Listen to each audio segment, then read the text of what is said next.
Bien, le damos la bienvenida a todas las personas que se empiezan a unir a este webinar informativo. El día de hoy les brindaremos información fundamental sobre Lund University en Suecia. Así que si entre sus proyectos académicos está el hecho de realizar una maestría o un doctorado en esta gran institución académica, este es el espacio y el momento ideal para que puedan resolver todas sus inquietudes y profundicen muchísimo más ya toda la información que tienen al respecto. Así que bueno. Me presento, mi nombre es Karen Martínez, asistente del área de Relaciones Internacionales y el día de hoy me encuentro con Audrey Savage. Ella es representante de Lund y nos hablará el día de hoy de muchísimos temas súper importantes, de temas fundamentales si ustedes están interesados justamente en esta institución. Entonces veremos temas como opciones de hospedaje, financiación, oferta académica también, recomendaciones y consejos en general para todos. ¿Listo? Adicionalmente, les quiero recordar que COLFUTURO pues tiene justamente un convenio con esta universidad que particularmente consta de un descuento del 25% en el valor de la matrícula para 10 beneficiarios en COLFUTURO. Así que les recuerdo una vez más, estos son los espacios ideales para que todos ustedes puedan profundizar mucho más su conocimiento al respecto. Así que no duden en poner todas sus preguntas, todas sus inquietudes y comentarios en el cajón de Q&A y los vamos a estar resolviendo a lo largo de la sesión con Audrey. Bueno, para darle ya paso a la presentación y sin mayor preámbulo, Audrey, thank you so much for being here. We are so happy to have you in this kind of sessions. You can go ahead and start with your presentation. Absolutely. Well, hello, everyone. Hola. My name is Audrey Savage, and I am the recruitment manager for students coming from North and South America for Lund University. And I'm super excited to present the university and how to apply and our funding opportunities through COLFUTURO today. So to keep us moving along, I'm going to jump right in. So give me just a moment to share my screen. And hopefully then everyone can see that.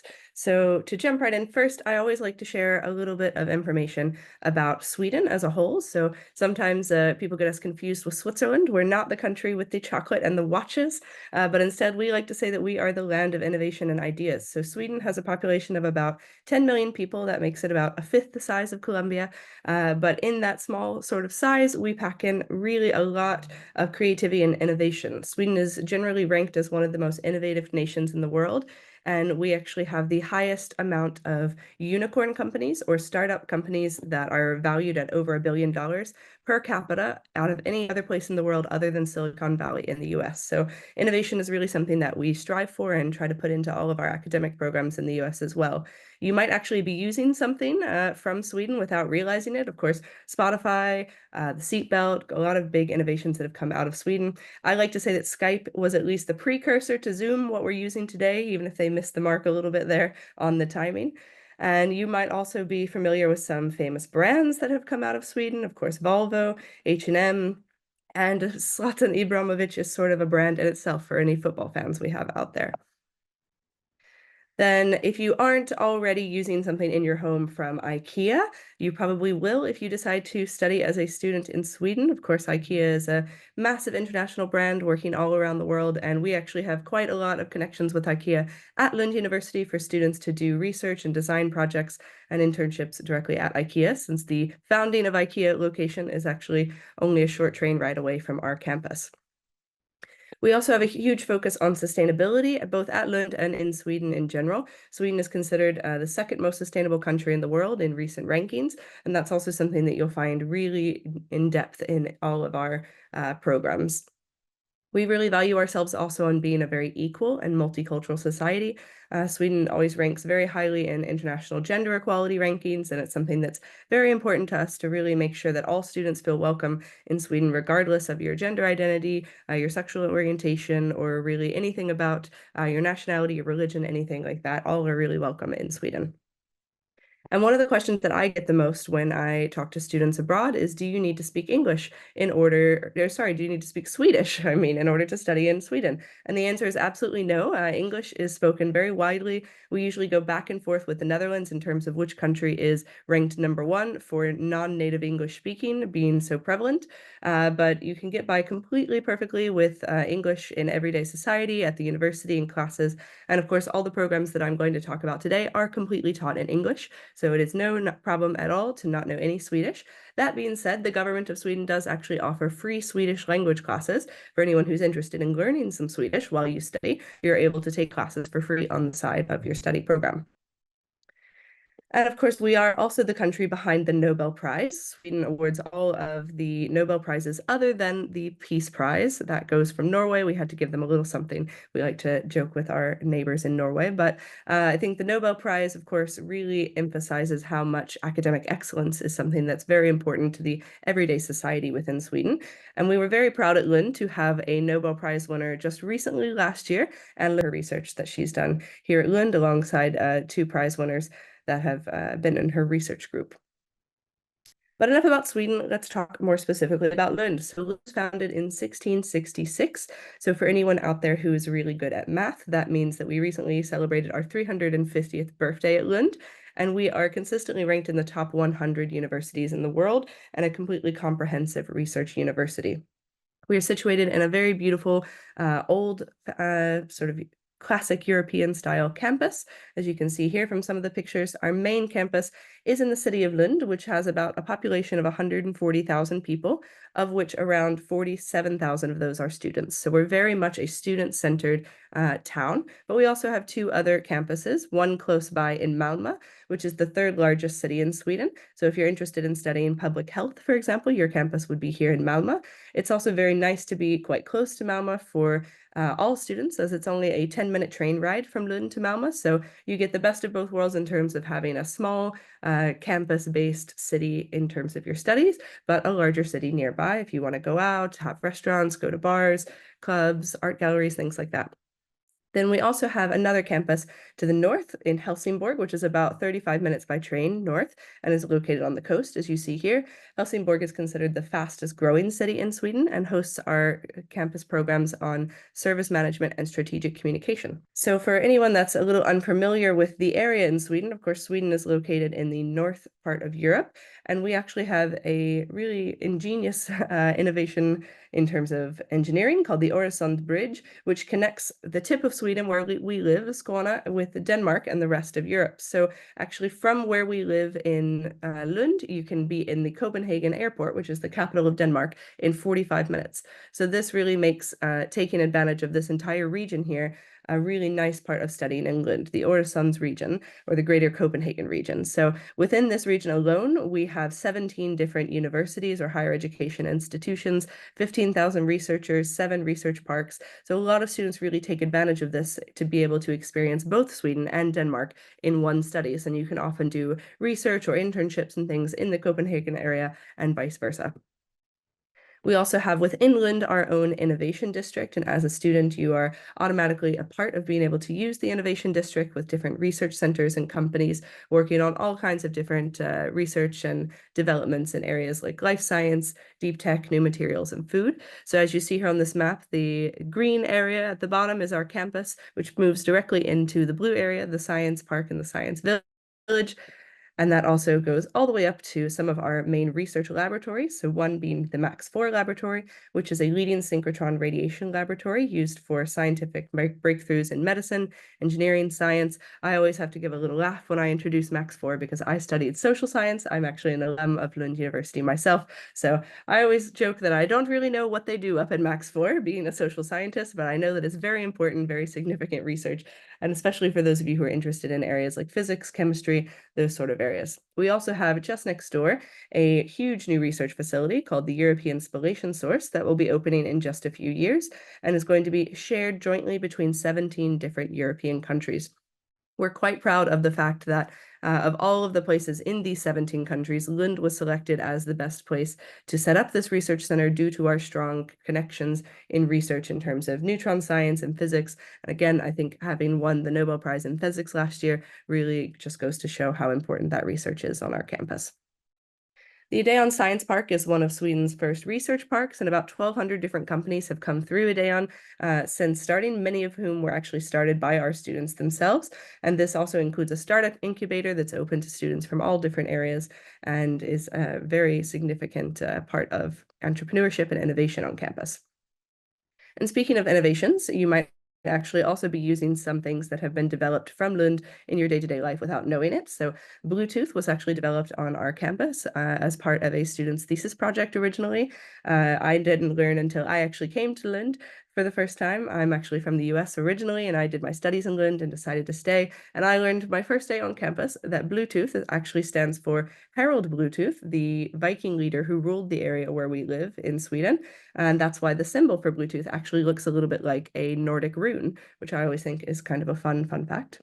Then if you're going around Lund, first of all, the most common way to get around Lund is by bike. We try to be a very sustainable city, and we're a very flat city, so it's a great place to bike. And when you walk around, you might see people wearing these sort of funny scarves, and this is also another innovation that's come from the university called the Hövding, and it's essentially a built-in airbag where when you fall off your bike, it automatically detects that you're falling and will blow up, as you see here in the picture, in order to protect your head.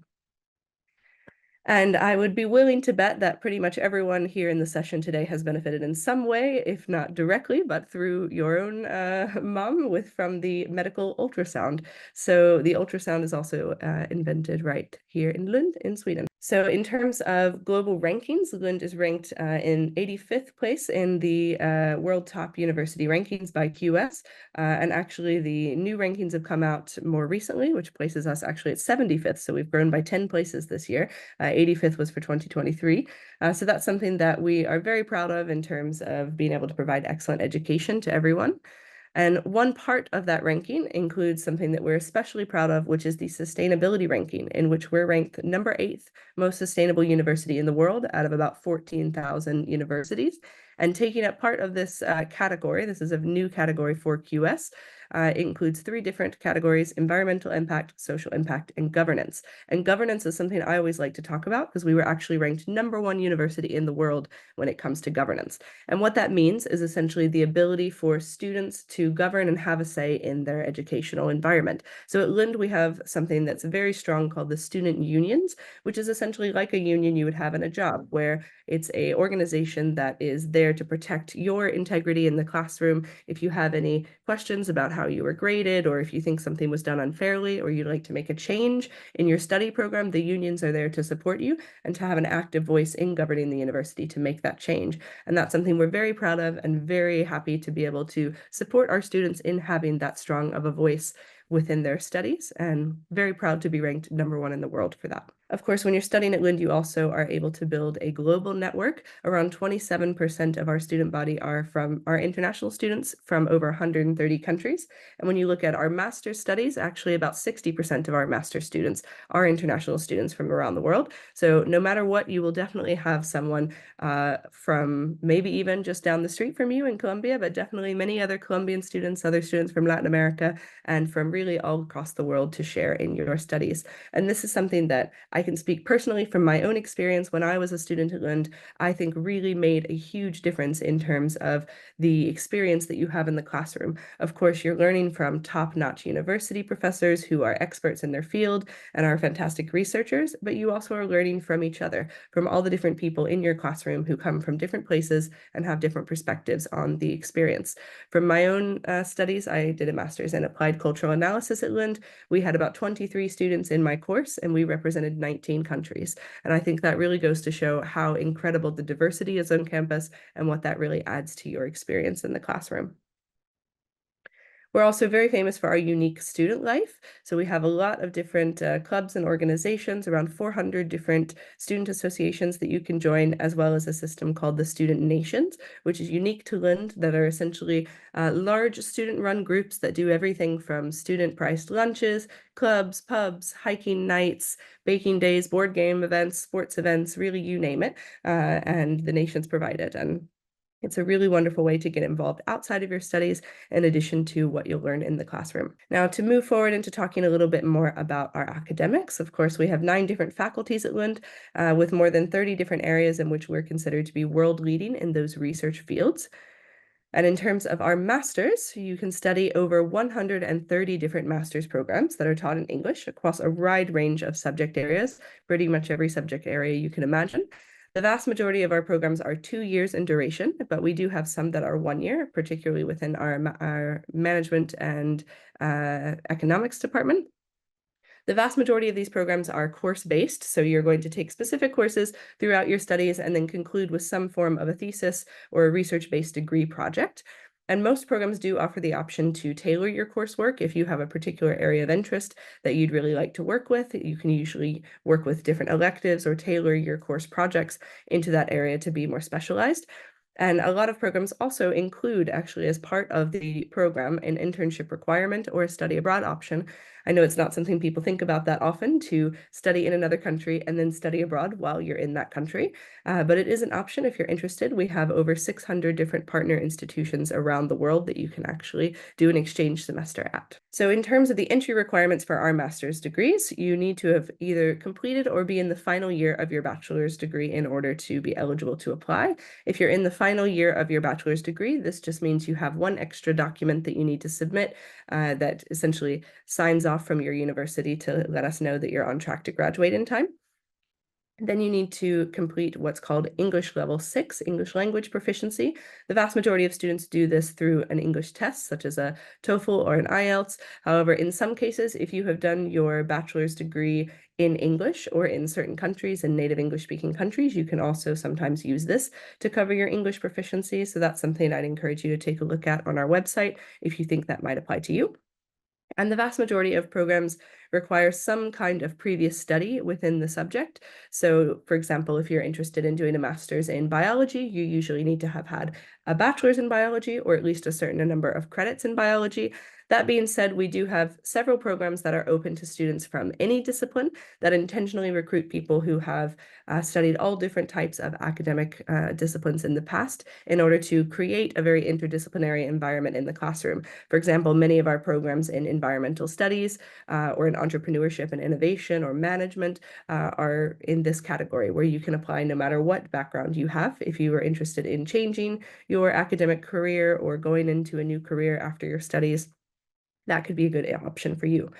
And one thing that is usually good news for everyone is that there is no GRE or GMAT requirement for any of our programs.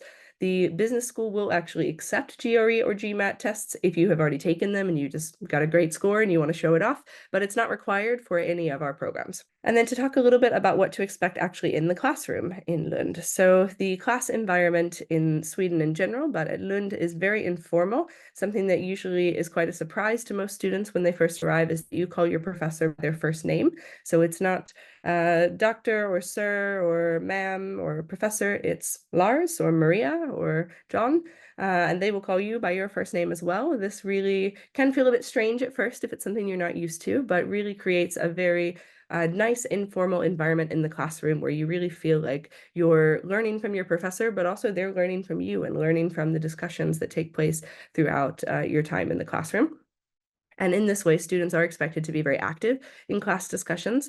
You might have some lectures, but you also will have many seminars, most likely in your programs, where you are actively discussing with each other what you've learned and what you're taking away from your readings or your lectures, the things that you're doing in other parts of your studies. Something that's also a little bit unusual depending on your previous studies, is that courses are usually taken 1 or 2 at a time. So instead of taking 5 classes for the entire semester, you'll take 1 class for maybe a month or a month and a half, and then move on to the next. And again, speaking from my own experience having studied at Lund, I think this was something that also was very unique for me and something I really enjoyed, because it allows you to really dive deep into the one subject that you are learning about for that short time. You really focus only on that subject before you move on to the next. And for this reason, courses can be anywhere from, on average, about 10 weeks is normal.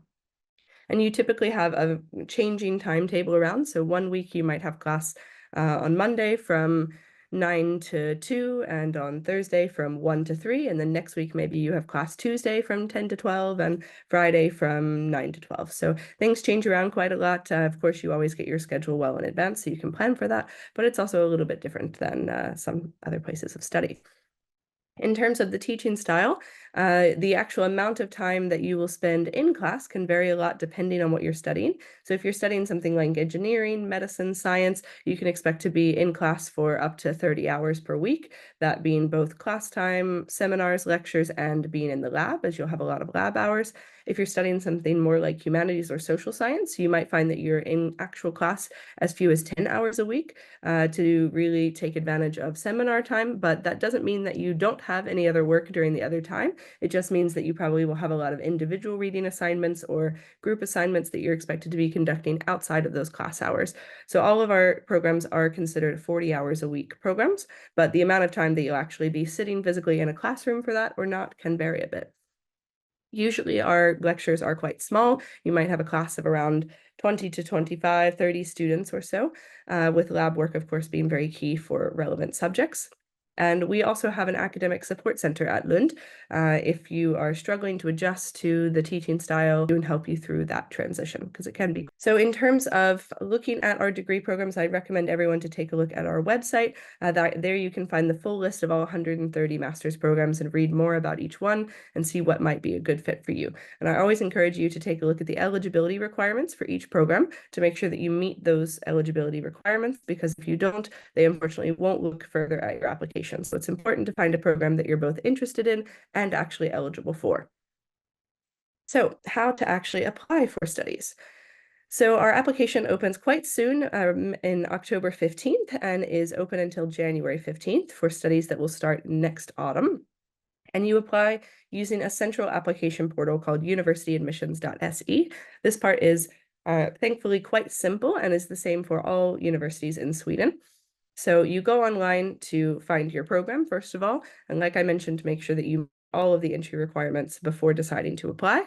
From there, you create an account on universityadmissions.se, select the programs that you want to apply for, and then rank them. And this part is very important. So within all of Sweden, within all of the universities, Lund, and of course any other university in Sweden, you can apply for up to 4 master's programs total, but you can only receive 1 admission. So if you want to apply to multiple universities in Sweden, or even if you want to apply to multiple programs at Lund, you can only apply up to 4, and you will only get admission possibly into 1. So for this reason, ranking your programs is very, very important in order to really have a good idea of what your preference is. So we always recommend that you pick one program that is your top choice, and you rank that first, of course, and then you consider the other 3 to be backup options. What will happen is they will review you for your first choice program, and if you get in, fantastic, great, you got what you wanted, and they will delete the other 3 programs. If you don't get into your first choice, then they'll review you for your second, and so on and so forth down the list. So that's why it's very important to have a good idea of your preference in terms of ranking the programs, because once the deadline passes of January 15th, it's no longer possible to go in and change those around. So if you decide at a later time, oh, I was really more interested in this other one, can I switch? It's unfortunately too late to do that. So you want to make sure you really have a good idea of your program preferences by January 15th. Then you have a little bit of extra time to submit all of your documents, for which the deadline is February 1st.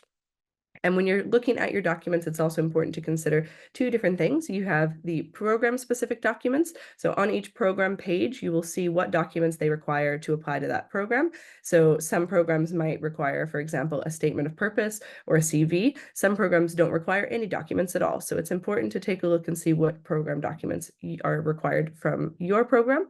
And then you also need general documents, which are things like your transcript and your diploma, or that certificate I talked about if you are in your final year of bachelor studies, as well as a copy of your passport and your English proficiency. So you have until February 1st to submit all of those documents, and then also to pay the application fee, which is 900 Swedish crowns, or around 95 US dollars. If you have EU citizenship by chance, if you're a dual citizen or a citizen of the EU, then the application fee is waived. So again, the 2 really important deadlines to keep in mind here are January 15th, the deadline to actually create your account in university admissions, pick your programs and rank them, and then February 1st is the deadline in order to make sure that all of your documents are received, your application fee is paid, and everything is good to go. One tip that I usually give students is, if you know for sure that you want to apply, don't wait until January 15th or February 1st to submit your documents. Go ahead and do that as early as you can right away, And that way, if there are any issues with your documents, let's say they weren't submitted correctly or a piece was missing in the scan, then the staff will be able to let you know that, hopefully in time for you to fix it. If you don't upload your documents until, let's say, December, they probably won't get to those documents until after the deadline has passed, and unfortunately then it will be too late to fix anything if there is an issue. So since the documents are processed first come, first serve, it's always good to get those in as early as possible if you can, because the deadlines are very strict. So then let's say you finish your application, everything's submitted on time, and then you get your admission results in late March for master's applicants, early April for anyone out there applying for bachelor's, but I don't think we have too many of those today.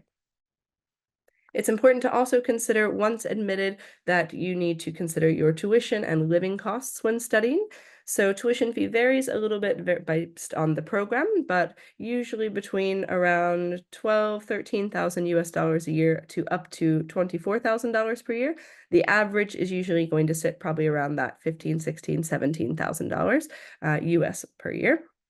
And the living costs can vary a little bit, of course, depending on your style of living, if you eat out more or not, depending on what kind of housing you also would like to have. If you live in a private accommodation, a private studio apartment, that can be a bit more expensive than if you share a corridor room where, for example, you'll have your own bathroom, but maybe share a kitchen with other students. So around $1,000 a month is what we suggest for living costs, but that can be a little bit more or less depending on your own lifestyle.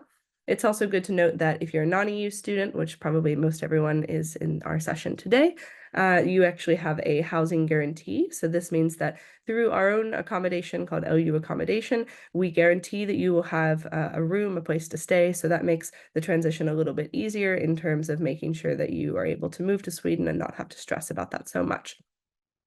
One thing that's also very important to note is that all non-EU citizens, since you must apply for a residence permit in order to come to Sweden, need to actually prove when you apply to the residence permit that you have funding for 1 year of, again, around $1,000 a month already in the bank account in order to be approved for a residence permit. So that's something to always keep in mind and kind of plan ahead in terms of funding options in order to make sure that that's going to be something that you're able to do.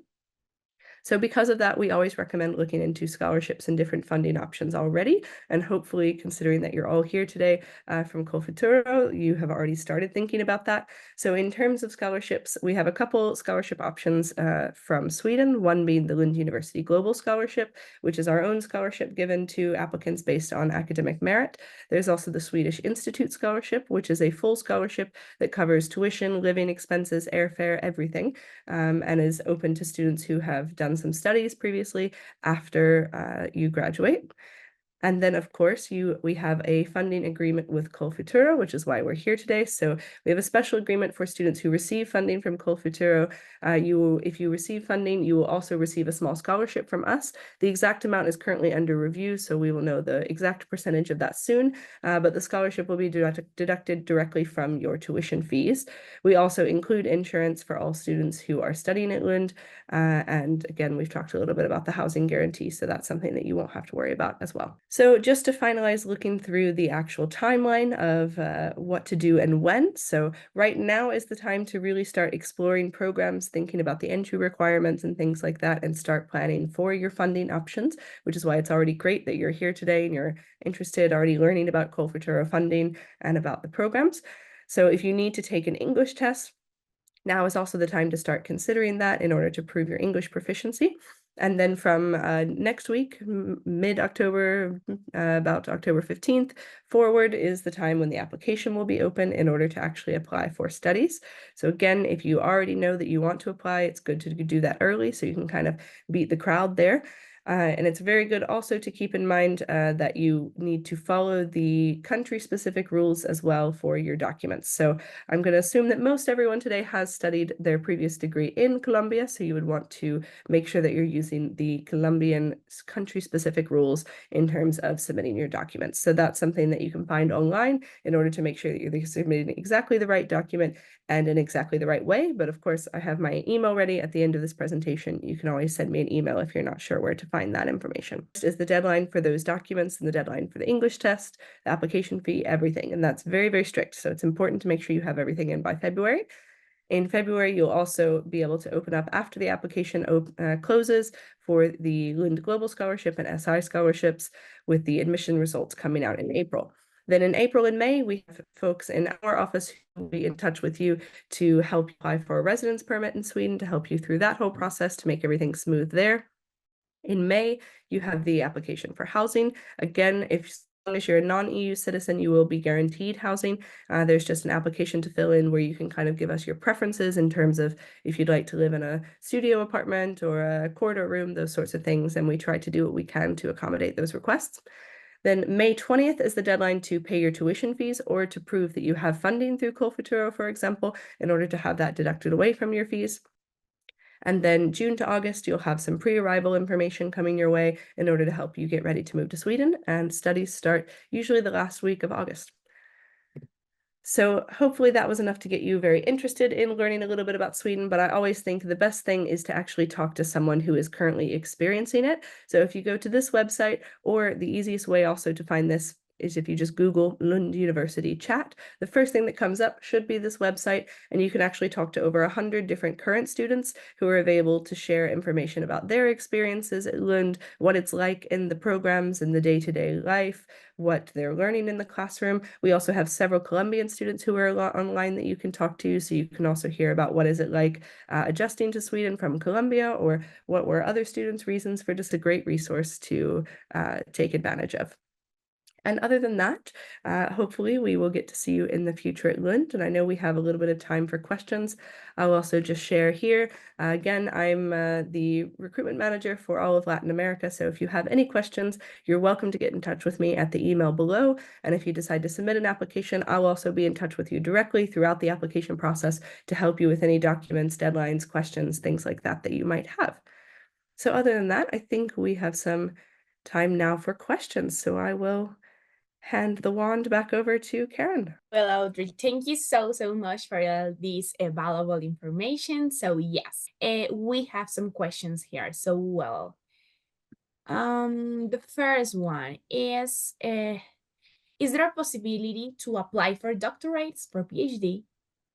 Yes, absolutely. So if you want to do PhD studies in Sweden, it works a little bit differently than some countries. So I'll give a little bit of an overview explanation. So PhDs in Sweden are actually considered like a job, not a program. So you apply to the position just like you would applying for any other job, and you're actually paid a full salary and benefits and everything for studying your PhD, which can be very great. But because of that, there is no central office that helps with PhD studies, because it's run by every department, essentially, just like every company would manage their own job applications. So if you're interested in doing a PhD, the best thing to do is actually to get in touch with the department that you're interested in working for or in doing your PhD in, and they can give you a better idea of when the next PhD position will be opening. If you give me just a second, I can also drop a link in the chat that will give a little bit more information about that as well. There we go.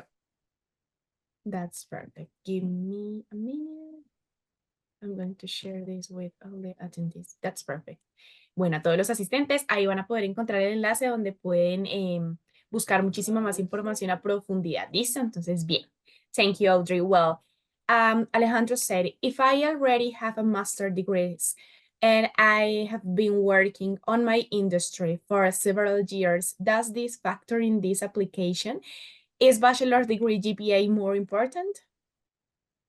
Great question. It depends a little bit. So for most programs, they will ask for a CV or a statement of purpose in which you'll be able to showcase this experience that you've had working in your industry for several years. And so that will be definitely considered as part of your application process very strongly. That being said, if you have a specific requirement for a specific academic requirement, so let's say the program you're applying to requires 15 ECTS credits in biology. Let's continue with the biology example. And you didn't do those credits in your studies, but now you've worked in a biology related field. Unfortunately, in that case, your work won't actually replace the academic requirement. So it depends a little bit on if you meet the actual academic requirements, then definitely your working experience will be considered in addition to that and will be considered as part of the review process, but it can't replace an academic requirement, if that makes sense. Thank you so much, Audrey. Well, Ricardo says, how is the changing class schedule managed by students that works? Good question. So the class schedule is always posted well in advance, so you know that maybe 2-3 months in advance always before each class goes. So generally, students who have a part-time job are able to communicate with their manager in order to do that. Since we are a small town, most students who have a part-time job, their employer knows, of course, that they're a student and that this is something they're used to working with. That being said, I always like to also give a little caveat in terms of students who are working that you are able to work while you're in Sweden on your residence permit as much as you like, but since you are studying full-time 40 hours a week, it can sometimes limit how much time you do have to work. So we always recommend that if you find a part-time job, you consider it more as bonus pocket money rather than a feasible way to pay your rent, because realistically, you probably won't have enough time to work enough that you would actually cover your full living expenses that way. But it is possible to find a part-time job that's quite flexible in terms of, having a little bit of extra spending money. Thank you so much, Audrey. Perfect. Well, would I have a disadvantage if I already have a master's degree in case I would like to apply with COLFUTURO to another master degree in Lund?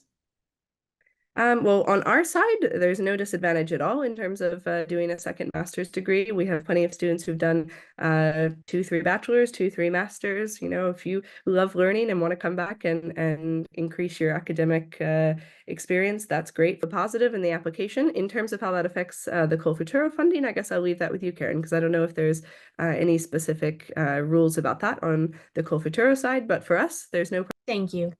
Well, would the students who are European also have access to accommodation if they come from outside Europe? Yes, so if you are an EU citizen, so I know we have quite a few dual citizens that come sometimes, then first of all, you are then exempted from paying tuition fees and the application fee. So that can be really a benefit of coming as a European.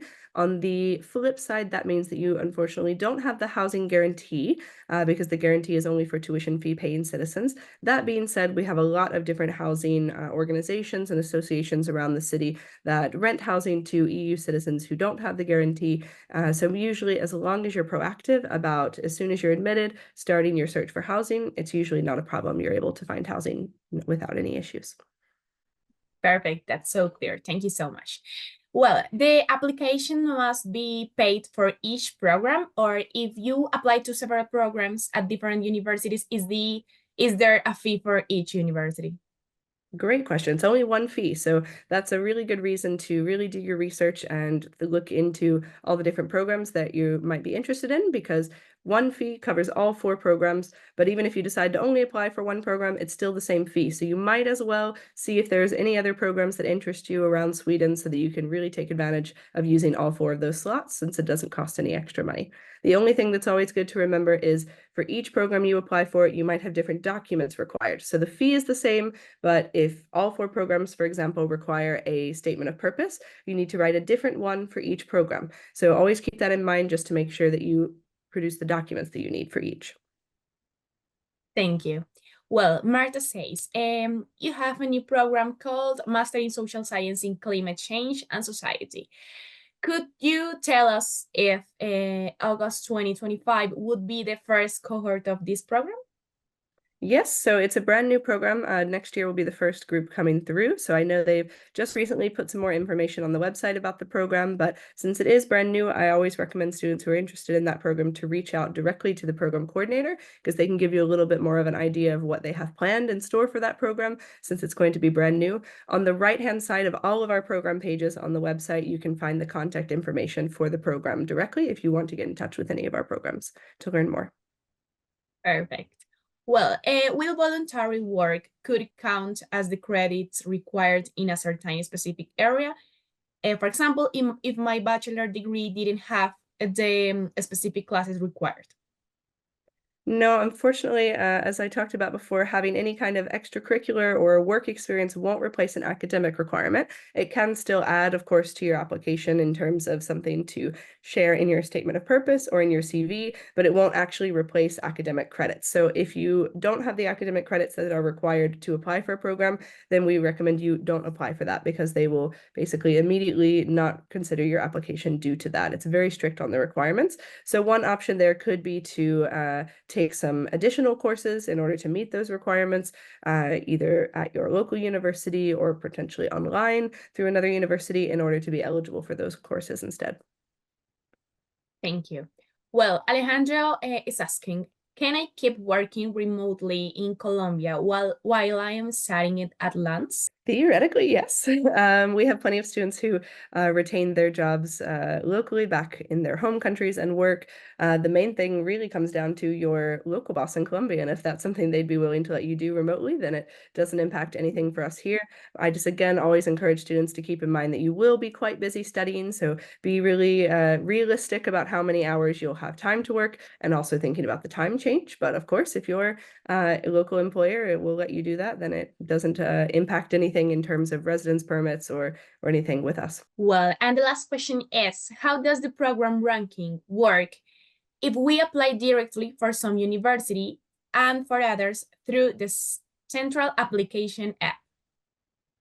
Yep. So the program ranking essentially is the order in which you'll get reviewed for the programs. So to continue with our biology example, let's say you rank a biology program as number 1, but biotechnology number 2, and bioinformatics number 3. They're going to first review you for biology. And if you get admitted, they're going to be like, great, that's exactly what you wanted.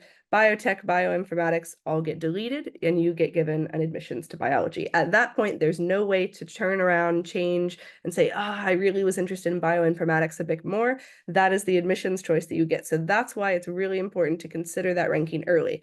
So let's say you don't get admitted into biology, then they'll go around and review you for bioinformatics, your second choice. And if you're admitted to that, then biotechnology gets deleted, and so on. So it essentially just gives an order of preference so that as you get reviewed for each program, you'll be given the program admission that is highest ranked in your own preference. So it's very important to think hard about that. Consider really the detailed course information, what you want for your career outcomes and things, what program is going to be the best fit for you, as well as, of course, which university, what location that you want to study in, all those kinds of details. Really think hard about that, because once that's locked in on January 15th, it can't be changed. Well, Audrey, thank you so much again. This was a so productive session, and you really solved most of the doubts we had.